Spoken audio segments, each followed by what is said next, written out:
Assalamualaikum warahmatullahi wabarakatuh. Kami dari kelompok 3. Hari ini kami akan mempresentasikan tentang proposal bisnis NutriBalance kami. Sebelumnya kami akan memperkenalkan diri masing-masing. Mulai dari saya Zola Aldila. Saya Nathan Agus Gunto. Saya Timothy Vanus Payung. Saya Ravan Putra Darmanto. Saya Nirwan Noval. Nah, setelahnya kita akan mempresentasikan. Oke. Sekarang ada latar belakang. Yang pertama adalah mobilitas. Latar belakangnya adalah mobilitas masyarakat yang semakin tinggi, membuat kesadaran kesehatan kita apalagi untuk memasak itu semakin kecil. Akibatnya banyak dari masyarakat yang memilih untuk makanan sesaji yang dapat mengakibatkan beberapa penyakit, yaitu obesitas, hipertensi, dan penyakit jantung. Oleh karena itu, NutriBalance memberikan solusi. Yang pertama ada Healthy Meal Suppression, layanan yang bertanggung jawab yang berlangganan masyarakat sehat yang sudah disesuaikan dengan kebutuhan nutrisi pengguna. Yang kedua ada asisten kesehatan terintegrasi mobile, aplikasi yang membantu pengguna memantau pola makan, konsultasi gizi, dan perkembangan target kesehatan. Yang ketiga ada personalisasi menu dinamis, menu dan porsi makanan otomatis disesuaikan dengan kebutuhan nutrisi, kalori, serta tujuan kesehatan setiap pengguna. Selanjutnya ada padakan kalori akurat, yaitu sistem yang menghitung kalori yang dikonsumsi oleh pengguna dan sisa kebutuhan sehari-hari kalori secara real time. Selanjutnya ada delivery pengantar setiap hari, yaitu makanan yang diantar setiap hari ke tujuan target agar waktu tetap segar dan praktis untuk dikonsumsi. Selanjutnya yang ketiga ada produk plus USP. Yang pertama produknya ada Weight Loss, yaitu program diet untuk membantu menurunkan berat badan serta secara sehat dengan kalori yang terkontrol. Yang kedua ada Muscle Gain, program dengan menu tinggi protein untuk membantu pembentukan pembelan otot. Selanjutnya ada Vegetarian, program makanan berbasis nabati yang tetap memenuhi kebutuhan nutrisi sehari-hari pengguna. Selanjutnya ada Low Sugar, program khusus dengan kandungan gula rendah yang membantu menjaga kadar gula darah tetap stabil. Selanjutnya USP atau keunggulan kompetitifnya yaitu fitur pintar dan sisa kalori harian, yaitu sistem AI yang menghitung sisa kalori harian yang disesuaikan dengan porsi makanan secara otomatis agar dapat memenuhi nutrisi tepat dan tercapai. Yang selanjutnya ada koreksi nutrisi real time oleh AI. AI memberikan rekomendasi nutrisi secara langsung berdasarkan pola makan pengguna setiap hari. Selanjutnya, saya akan menjelaskan mengenai target pasar dari NutriBalance. Target utama kami adalah pria dan wanita yang berusia 22 hingga 45 tahun, terutama profesional dan karyawan kantoran yang memiliki pendapatan minimal sekitar 8 juta per bulan dan bekerja di kawasan bisnis seperti Sudirman, Kuningan, Tamrin, serta SCBD. Mereka itu merupakan individu yang memiliki kesadaran tinggi terhadap kesehatan, aktif, menggunakan smartphone, dan bersedia membayar lebih demi makanan sehat yang praktis. Jika dilihat dari segmentasi pasar, kami itu memfokuskan layanan kepada layanan kantoran yang memiliki aktivitas para peserta pecinta olahraga atau gym enthusiast yang sedang menjalani program penurunan berat badan maupun pembentukan massa otot. Nah, kelompok ini tuh seringkali tidak memiliki waktu untuk memasak, tetapi ingin menjaga pola makan sehat. Untuk positioning, NutriBalance ini dikenal sebagai platform catering sehat yang adaptif, cerdas, dan transparan di Indonesia. Dengan slogan Smart Eating, Dynamic Living, kami tidak hanya menyediakan makanan sehat, tetapi juga membantu pengguna mengelola pada pola makan secara lebih efektif melalui teknologi AI. Dari sisi potensial pasar, kami memperkirakan total addressable-nya itu marketnya atau TAM-nya itu mencapai sekitar 3,5 juta orang di wilayah Jabodetabek. Pada tahun yang benar-benar kami layani, yaitu SAM, sekitar 6.000 orang. Pada tahun pertama, target kami adalah memperoleh sekitar 3.000 pelanggan aktif atau sekitar 0,5% dari SAM yang disesuaikan dengan kapasitas operasional kami. Selanjutnya, pada bagian kompetitor, saya akan menjelaskan mengenai analisis kompetitor NutriBalance. Saat ini, sudah ada banyak layanan kategori sehat di Indonesia. Namun sebagian besar masih berfokus pada penyediaan makanan sehat tanpa memberikan pelanggan pengalaman benar-benar personal kepada pelanggan. Keunggulan utama NutriBalance itu terletak pada personalisasi menunya, tracking kalori serta real time serta rekomendasi berbasis AI.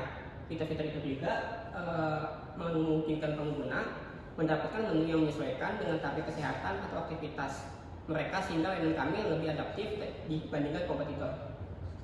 Dan untuk dari hasil analisis SWOT-nya itu, kekuatan utama NutriBalance itu ada di pemanfaatan teknologi AI dan personalisasi layanan. Namun kami juga menyadari adanya kelemahan seperti kebutuhan modal yang cukup besar dan umur simpan yang relatif terbatas.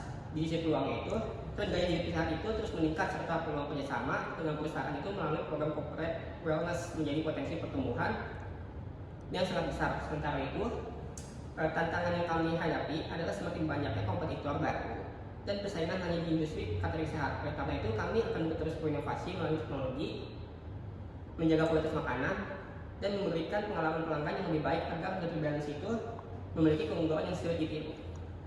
Oke, untuk bisnis modelnya, perusahaan kami ini NutriBalance fokus kepada healthy meal yang plus AI, di mana kami itu targetnya itu seperti kayak karyawan-karyawan kantoran, gym enthusiast, dan kami juga menargetkan untuk masyarakat yang ingin memulai pola hidup sehat. Kemudian value yang kami tawarkan itu berupa makanan sehat yang dapat dipersonalisasi sesuai dengan kebutuhan user, dan tentunya sudah dilengkapi dengan fitur AI untuk men-tracking kalori dalam waktu real time.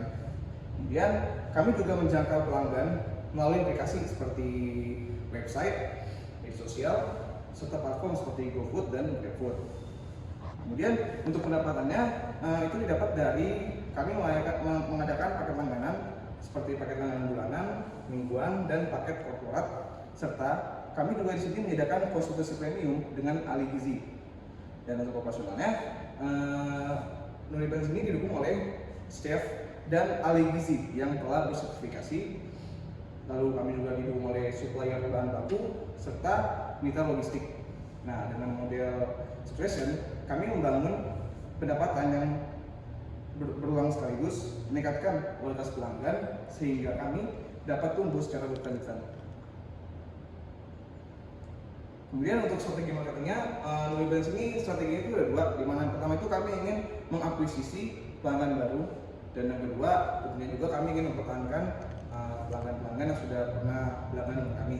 Nah, untuk yang pertama kami akan membahas akuisisi dulu, di mana itu kami akan menggunakan media sosial seperti Instagram serta TikTok. Nah, di sini nanti kami akan mengisi konten-konten seperti edukasi, transaksi pelanggan, serta behind the scene proses pembuatan makanan. Selain itu, kami juga akan menggunakan Google Ads untuk menjangkau calon pelanggan yang memang sedang mencari produk-produk makanan yang sehat. Kemudian lanjut ke strategi kedua, yaitu kami ingin mempertahankan pelanggan-pelanggan yang sudah pernah berlangganan. Nah, maksud itu kami itu memiliki program referral yang memberikan insentif bagi pelanggan yang berhasil mengajak temannya bergabung. Jadi kami juga menerapkan sistem membership juga bertingkat dengan berbagai benefit eksklusif agar pelanggan terus berlangganan kepada kami. Nah, untuk operasional itu, jadi kalau operasional NutriBalance itu pertama-tama itu dimulai dari kami akan pengadaan bahan baku terlebih dahulu, di mana bahan baku didapat dari supplier yang telah terpercaya lah sudah kami. Kemudian kami juga memproses hal tersebut di Central Cloud Kitchen, di mana tentunya sudah disesuaikan dengan standar kebersihan yang tinggi. Setelah itu, makanan juga dikemas dengan menggunakan food grade packaging dan dikirim melalui mitra logistik hingga sampai ke pelanggan dengan aman. Proses ini akan memastikan setiap pesanan tetap segar, aman, dan memiliki kualitas yang konsisten.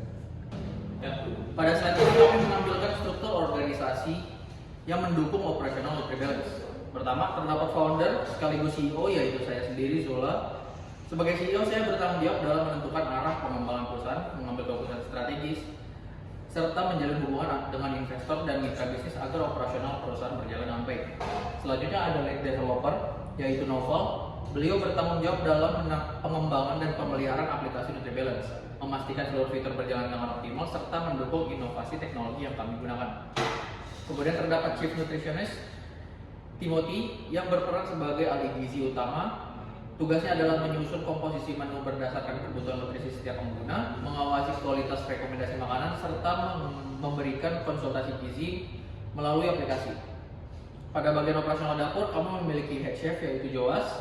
Beliau memastikan kualitas rasa makanan tetap konsisten, mengawasi proses produksi, mengelola bahan baku, serta menjaga standar kebersihan dan keamanan pangan.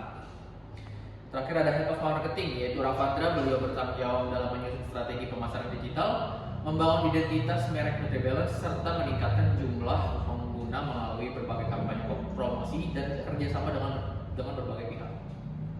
Dengan pembagian tugas yang jelas ini, setiap divisi dapat bekerja secara fokus sehingga tujuan perusahaan dapat tercapai dengan lebih efektif. Selanjutnya adalah roadmap pengembangan bisnis NutriBalance yang kami susun dalam 3 tahap. Pada tahun 2026 kami fokus pada tahap launch.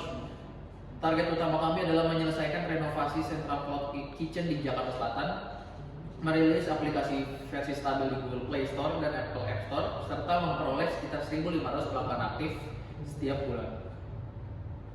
Memasuki tahun 2027 kami melakukan ekspansi di wilayah Jakarta dan Jabodetabek. Pada tahap ini kami menargetkan perolehan sertifikasi keamanan pangan ISO 22000 dan sertifikasi halal, meluncurkan layanan B2B berupa corporate wellness pack, serta memperluas jangkauan pengiriman ke seluruh wilayah Jabodetabek. Selanjutnya pada tahun 2028 kami menargetkan ekspansi nasional ke kota-kota besar seperti Bandung dan Surabaya. Selain itu kami akan mengintegrasikan teknologi artificial intelligence atau AI untuk menganalisa kebiasaan makan pengguna sehingga rekomendasi menjadi lebih personal. Kami juga akan mempersiapkan audit laporan keuangan sebagai langkah awal menuju pendanaan di seri berikutnya. Melalui roadmap ini, kami berharap NutriBalance dapat berkembang secara bertahap, terukur, dan mampu menjadi platform layanan makanan sehat yang dipercaya masyarakat Indonesia. Oke, selanjutnya saya akan menjelaskan mengenai aspek keuangan dari bisnis yang kami rancang. Pada bagian ini, kami menghitung kebutuhan modal awal, alokasi dana, serta proyeksi keuntungan yang akan diperoleh. Yang pertama ini ada bagian modal awal. Total modal awal yang dibutuhkan sebesar 1,5 miliar.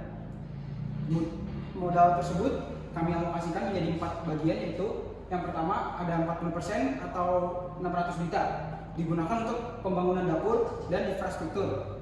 Selanjutnya ada 30% atau 450 juta digunakan untuk pengembangan teknologi seperti aplikasi dan sistem AI.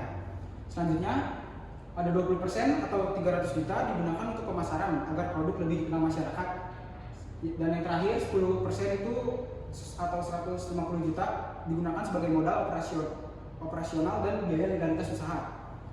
Dan yang di sampingnya itu yang selanjutnya ada proyeksi pendapatan. Berdasarkan target penjualan sekitar 9.000 paket catering per tahun, kami memproyeksikan pendapatan sebesar 10,8 miliar pada tahun pertama. Selanjutnya yang di sampingnya ada proyeksi laba bersih.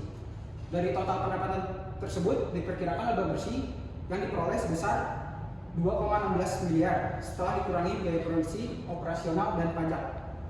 Selanjutnya yang di bawahnya ada break even point atau BEP.